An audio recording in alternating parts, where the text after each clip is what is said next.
કે સીતા રામાયણનું પાત્ર, દ્રૌપદી મહાભારતનું પાત્ર. તો કીધું મને ખબર છે પ્રશ્ન પૂછનાર કી કે તો તમે શું પૂછ્યું મને? તો સીતા અને દ્રૌપદી એના સ્વભાવનો તફાવત હું માંગુ છું. એમ તો કહા સાંભળી લ્યો. સીતાજીનું બીજું નામ શ્વેતા છે, દ્રૌપદીનું બીજું નામ કૃષ્ણા છે. સીતાજી મહેનત કરતા માણસને પુરુષાર્થમાં મળેલી છે, દ્રૌપદી ઈર્ષાની આગમાંથી પ્રગટાવવામાં આવી છે. સીતાજી સહન કરે છે, દ્રૌપદી યુદ્ધ છે. સીતાજી શાંતિ આપે છે, દ્રૌપદી વાચાળ છે.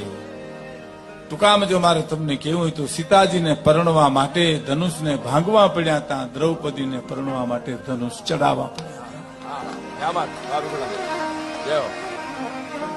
સીતાજી એક પણ જગ્યાએ રામાયણમાં બોલ્યા હોત તો આ દુનિયામાં રામાયણ નહોતી. મહાભારતમાં એક પણ જગ્યાએ દ્રૌપદી મૂંગા રહ્યા હોત તો આ દુનિયામાં મહાભારત નહોતું.